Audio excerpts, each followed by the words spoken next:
Posible pero hindi pa tiyak kung kailan magpapatawag ng special session si Pangulong Bongbong Marcos sa Kongreso. Ayon po yan sa ilang mababatas. Pero bakit nga ba yan kailangan? Ang paliwanag ng ilang kongresista sa pagtutok ni Tina Panganiban Perez. Sa July 27 pa muling magbubukas ng sesyon ang Kongreso. Pero kahit naka-adjourn ngayon, maaaring magpatawag ng special session si Pangulong Bongbong Marcos. Napag-usapan na ang posibilidad na ito pero wala pang tiyak. I have to consult with the executive and of course with our own internal and also the House of Representatives kasi joint yan eh. No? So we have to consult with them pa. Pero tuloy-tuloy naman kami nagko-consult. Wala pa kami indication. Ang sabi ng palasyo, nais muna ng Pangulo na maayos muna ang gusot sa agawan ng liderato ng Senado. Iginiit pa rin ni Senador Alan Peter Cayetano na siya pa rin ang Senate President, habang ang kabilang grupo ni na Senador Win Gatchalian hindi makapaghalal ng panibagong Senate President dahil kulang pa sila ng isa para makabuo ng kinakailangang 13 boto. Pero bakit nga ba kailangan magkaroon ng special session sa panahon ngayon? Sa pananaliksik ng GMA News Research, mahigit 20 beses nang nagpatawag ng special session ng Kongreso ang Pangulo mula noong 1986. Karamihan sa mga rason ng pagpapatawag ng special session ay para aprubahan ang national budget. Noong panahon ni dating Pangulong Rodrigo Duterte, 2 beses siya nagpatawag ng special session. Una noong March 2020 para bigyan ng emergency powers ang Pangulo para tugunan ang COVID-19 crisis. At noong October 2020 para ipagpatuloy ang deliberasyon ng 2021 budget at matiyak ang on-time na pagpapasa nito. Bakit kailangan ito? Dahil siyempre yung naging kaguluhan, nuances dun sa Senado, pave way for the non-passage of very important measures. Kabilang dito ang mga nabinbin sa Senado na Kalinga Act para sa subsidiya sa mga naapektuhan ng giyera ng Amerika at Iran, libreng almusal para sa mga batang estudyante, at promotion ng ilang military official na aabutan na ng retirement. Nabanggit din ang nangyaring lindol noong isang araw sa Mindanao. Yun rin yung isang inaantay namin sa executive. Kasi to be honest about it, sunod-sunod yung issues na tumama sa ating bansa. Unang-una yung high oil prices, pangalawa itong padating ng Super El Nino, at pangatlo itong earthquake. No, so tinitignan ko ang natitirang budget, meron pa tayong 180 billion in terms of available funds na pwedeng gamitin ng gobyerno for reconstruction and other assistance to the earthquake victims. Pagdating sa NDRRMF, mayroong 17.8 billion. At pagdating sa LGSF, 32 billion. So itong dalawang funds pwedeng gamitin for reconstruction yan. But ang total, kasama yung social services, about 180 billion. Isa ring dahilan para kay Representative Jerry Luistro ang nalalapit na impeachment trial ni Vice President Sara Duterte. I made mention about calling a special session. This is with respect to the option of electing a presiding officer other than acting SP Win Gatchalian. Tina Panganiban Perez, nakatutok, 24 oras. Hirap mang marating, pinuntahan pa rin ng GMA Kapuso Foundation ang bayan ng Glan sa Sarangani na isa sa mga pinakanapuruhan ng lindol. Sa tulong ng ating mga volunteers at partners, nakapagbigay tayo ng pagkain at inuming tubig sa 6,000 apektado. Kasunod ng 7.8 magnitude na lindol sa Mindanao, halos isolated na ang bayan ng Glan sa Sarangani dahil sa mga nawasak na daan at tulay, kaya pahirap pang maabot. Maraming residente ang nangangailangan ng tulong dahil nawasak ang kanilang bahay. Pagtapos sa lindol, takot kami lumabas. Tumakbo kami. Pagkapasabak kami sa plaza magtira kayo. Malaking problema rin ang kawalan ng tubig at kuryente. Para maabot ang Glan, naging kaagapay ng GMA Kapuso Foundation ang isang barkong panghakot ng isda na Markel Sea Ventures Corporation. Dito sumakay ang team at dala nilang food packs. Sa Glan, kailangan pang lumipat sa skiff boat para makarating sa kanilang poblasyon. 6,000 individual ang atin nabigyan ng food packs at inuming tubig. Thank you po sa GMA Kapuso po na dumating po dito sa Glan Sarangani Province upang tumutulong po sa amin sa mga mahirap na nalindulan. Bukas, mamamahagi naman tayo ng tulong sa 3 barangay sa General Santos at sa Malapatan, Sarangani. At sa mga nais magpahatid ng tulong, maaari kayo magdeposito sa aming mga bank account o magpadala sa Cebuana Luwilier. Pwede ring via QR code ng GCash at Palawan Pay o mag-donate online sa Globe Rewards, Metrobank Credit Cards, Lazada at Shopee.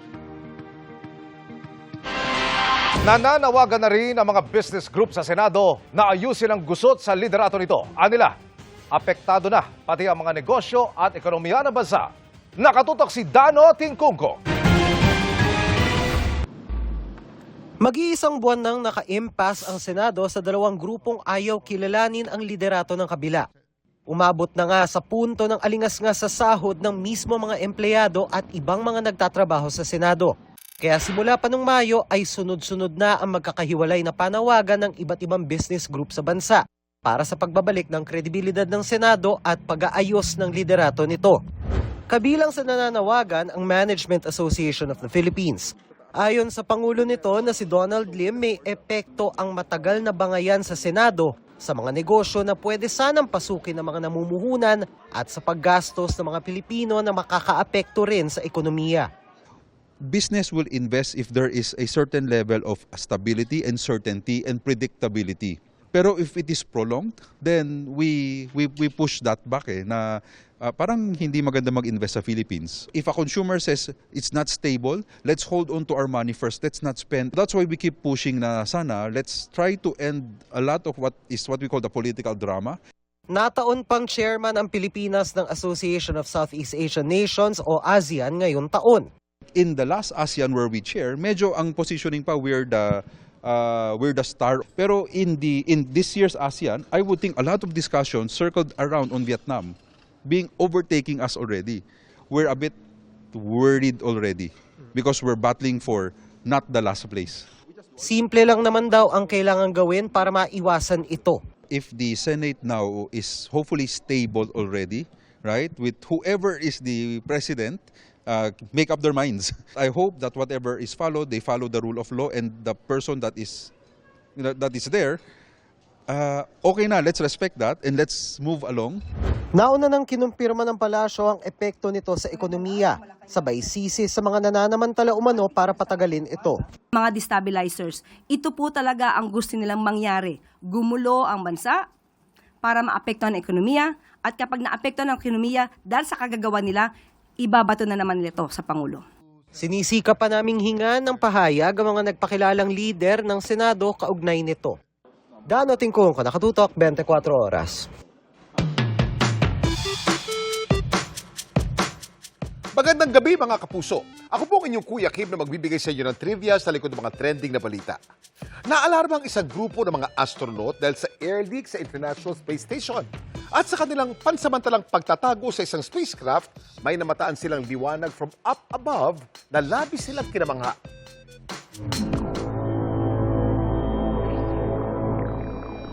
Makapigil hininga ang mga tagpo sa ISS o International Space Station nito mga nakarang araw. For all USOS crew members, need you to execute EMER procedure 3.4, Crew Dragon establish safe haven. Nang dahil kasi sa mga nadiskubring air leaks sa space station, ang 5 astronaut na dula ng ISS, inutusan ng NASA Mission Control na agad na magtago sa nakadock na Dragon spacecraft at maghanda para sa isang posibleng evacuation. Pero matapos suriin ang leak, napatunayang ligtas pa rin ang ISS. It's secured, yes. Kaya agad na pinabalik sa space station ang 5 astronaut. Sa post ng isa sa mga astronaut na si Jessica Meir, labis ang kanyang pasasalamat, maliban kasi na sila'y ligtas. Ito raw ang kanilang view habang sila'y nasa Dragon spacecraft. isang napakatingkad at tila sumasayaw-sayaw pang liwanag. Ito ang Aurora Australis o Southern Lights na ayon kay Mir, resulta daw ng isang solar event.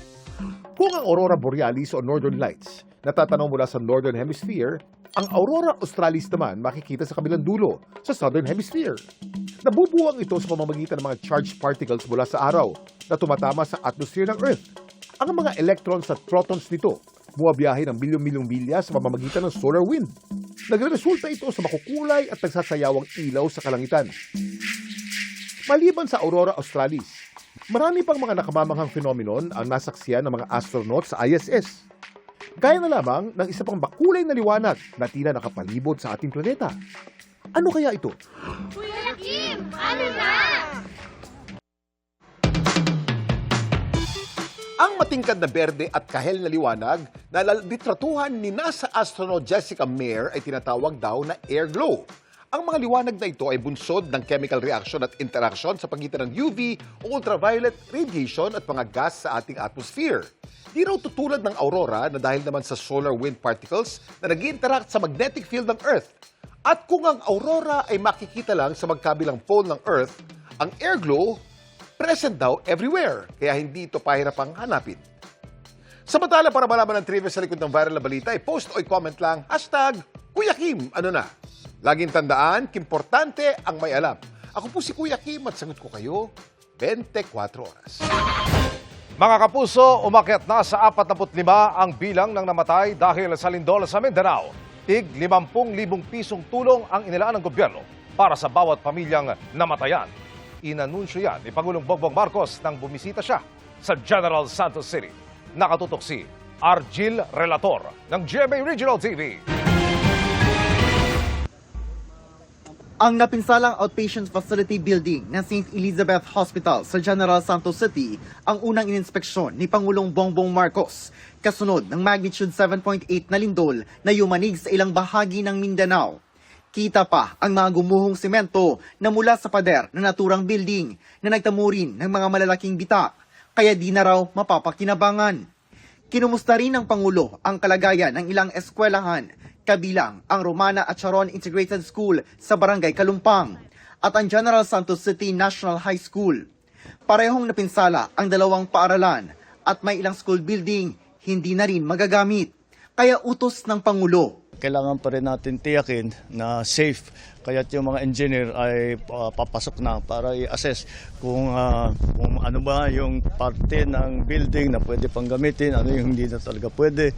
Kailangan pabagsakin yung buong building, mabigyan tayo ng informasyon tungkol dyan. Sa gitna nga ng panayam sa Pangulo, even kahit yung mga walang trabaho ngayon, doon sa nakita natin, masama tayo sa casualty rate. Nagpaabot din ang Pangulo ng tig 50,000 pesos na tulong pinansyal para sa pamilya ng mga namatay sa lindol at 100 milyong piso para sa rehabilitasyon ng City Hall ng Jansan. Nagbigay din ng tulong na ibibigay para sa mga displaced workers dahil sa lindol sa ilalim ng AIX program ng DSWD. Bukod pa ito sa ayudang ibibigay sa Sarangani at South Cotabato na parehong naapektuhan ng lindol. Sarangani hardest hit. Tuloy-tuloy daw ang pagsisikap na maibalik sa normal ang supply ng kuryente at tubig sa lugar, pati na ang pagpapadala ng relief goods. We are also working to very quickly open lahat ng mga daanan para kung kahit saan makapasok na yung mga sasakyan natin, magdala ng tulong, mag-ayos ng mga electricity, ng mga water system at mabilis na ang ating mabilis na ang pagdala ng serbisyo.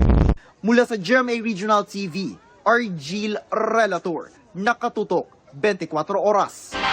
Binisita ni Vice President Sara Duterte ang mga apektadong pamilya sa Sarangani at General Santos City kasunod ng magnitude 7.8 na lindol. Nagpadala ang Office of the Vice President ng kalusugan food trucks na namahagi ng hot meals para sa mga first responders at rescuers sa mga gumuhong gusali. Binigyan din ng rice food bags ang mga kaanak na mga nasawi sa lindol at pagkain at non-food items naman para sa mga lumikas. Personal ding nakiramay ang bise sa pamilya ng mga nasawi at kinamusta rin niya ang mga nasugatan sa lindol. Pinaabot ko din yung mensahe na hindi natin alam kung kailan mangyayari ang lindol, no?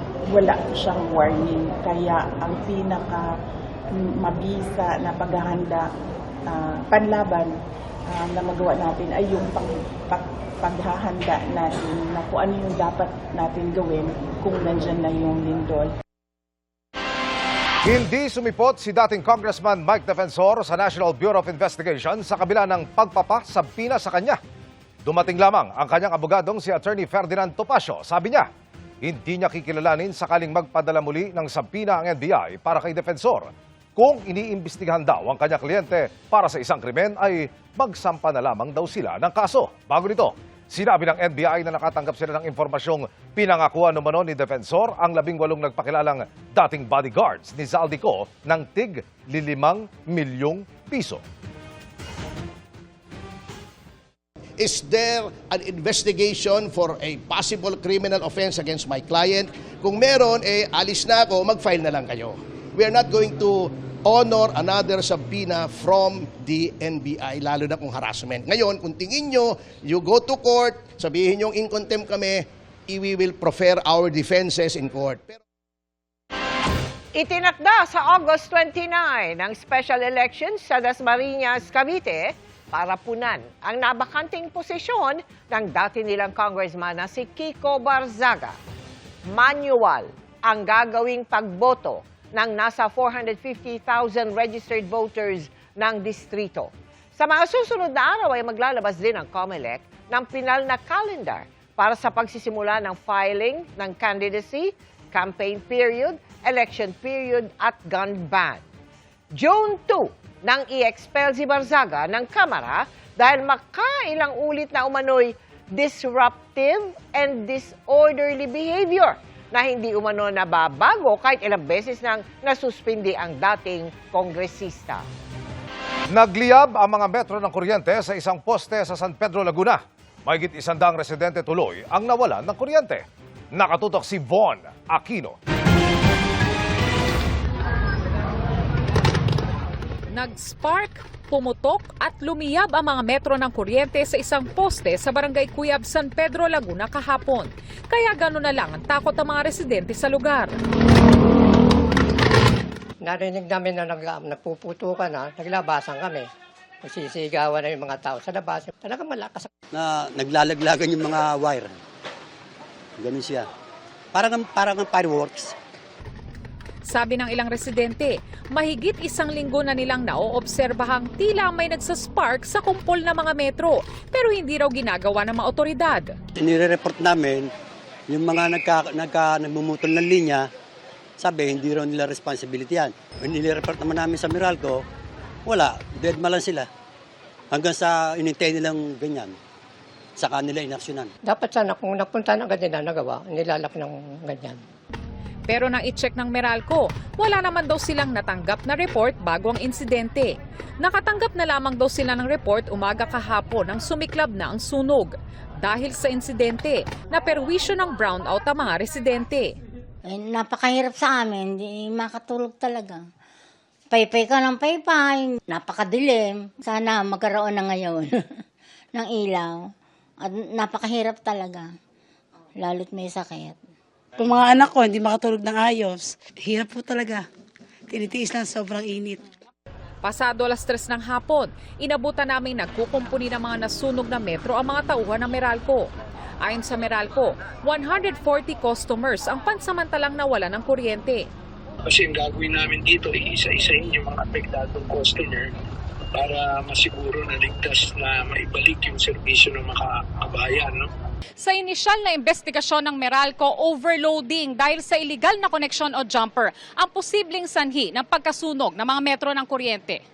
But we are still investigating it further. Humihingi kami ng pag-unawa at paumanin na rin sa abalang nagulat nito. Target daw ng Meralco na matapos ang restoration ng serbisyo ng kuryente ngayong araw. Pero ang mga metro na natupok ng apoy, posibleng abutin pa ng ilang araw. We are talking of safety here. Kailangan namin na siguro na bago kami mag-restore ay safe na. Von Aquino, Nakatutok, 24 Oras. Mga kapuso, bagaman inanunsyo ng Pag-asa na naoobserbahan na nila ang El Nino, asahan pa rin ang maulang panahon sa ilang lugar. Patuloy kasing nakakaapekto sa kanlurang bahagi ng Northern Luzon ang habagat. Umaabot naman sa Batanes ang epekto ng frontal system na umiiral sa bahagi ng Taiwan. Ang frontal system ay yung salubungan ng malamig at mainit na hangin na nagdudulot ng maulap na panahon at panakanakang ulan. Na-monitor ng Pag-asa ang kumpol ng mga ulap na inaasahang daraan sa Mindanao Island. Maging alerto dahil posible ang magdulot ng biglaang malalakas na ulan o thunderstorms. Base sa datos ng Metro Weather, bukas posibleng makaranas ng pulo-pulo at katamtamang ulan sa Mindanao, partikular sa Soc-Sargen at Davao Region. Mataas ang tsansa na lumakas ang ulan sa hapon. Posible ang matinding buhos ng ulan sa ilang lugar, kabilang ang probinsya ng Sarangani na niyanig ng malakas na lindol, kaya doble ingat po sa banta ng pagguho ng lupa. Sa Luzon at Visayas naman, hindi man inaasahan ng malakas na ulan sa umaga, hindi pa rin inaalis ang tsansa ng ulan sa ilang lugar gaya po ng Cebu Province. Sa hapon, asahan naman ng malawakang pag-ulan. Posible po ang malakas na ulan sa Northern Luzon, gayon din sa probinsya ng Antique. Dito naman sa Metro Manila, huwag kakalimutan ng payong lalo na kung lalabas sa hapon at gabi dahil may tsansa po ng ulan sa mga oras na iyon. Tila blast from the past para kay Ruru Madrid ang isa sa mga taping location ng upcoming series na Hari ng Tondo. Dati na niya kasing naka-eksena rito ang co-star na si Dennis Trillo na isa raw sa kanyang mga role models. Bakit kaya? Makichika kay Aubrey Carampel. Nandito ka. Nostalgic para kay Kapuso primetime action hero Ruru Madrid ang kanilang taping location sa loob ng abandonadong Quezon City Jail para sa upcoming GMA Prime series na Hari ng Tondo. Dito kasi muli niyang makaka-eksena si Kapuso drama king Dennis Trillo na huli niyang nakasama sa award-winning GMA Pictures film na Green Bones. Ito po yung aming first taping day na magkasama kami ni Kuya Dennis for Hari ng Tondo. Unang eksena rin na magkakasama kami sa isang eksena bilang si Gabriel at si Egay. I'm very excited kasi the last time na nakatrabaho ko si Kuya Dennis, sa kulungan din. It was for Green Bones and now, ayun, nakakulong na rin ako. So parehas na. So abangan natin. Sabi ni Ruru, ito na raw ang isa sa pinaka-dark na karakter na kanyang ginampanan. Isa raw sa kanyang role model sa pagtanggap ng mga proyekto, ang kanyang Kuya Dennis. To be honest, biggest inspiration ko rin sa paggawa ng gantong pelikula at may teleserye si Kuya Dennis. Kasi nga nung ginagawa nga namin yung Green Bones, sabay niyang ginagawa yung Green Bones at Pulang Araw during that time. So sabi ko, kung kaya ni Kuya Dennis, kaya ko rin yan. Nangangalahati pa nga lang daw ang taon ay marami nang natatanggap na blessing si Ruru. Happy raw siya sa kanyang career at love life. At masaya rin daw siya para sa kanyang younger sister na si Rere Madrid na recently ay nagpakasal sa basketball star na si Kai Soto. Nung una, nakakagulat, but at the same time, sobrang na-happy ako dahil I would say parang first time ko nakita si Rere na ganun kasaya. So bilang kuya, napakasarap din sa puso. Aubrey Carampel, updated to showbiz happenings. And that's my chika this Wednesday night. Ako po si Ia Arellano. Miss Mel, Emil.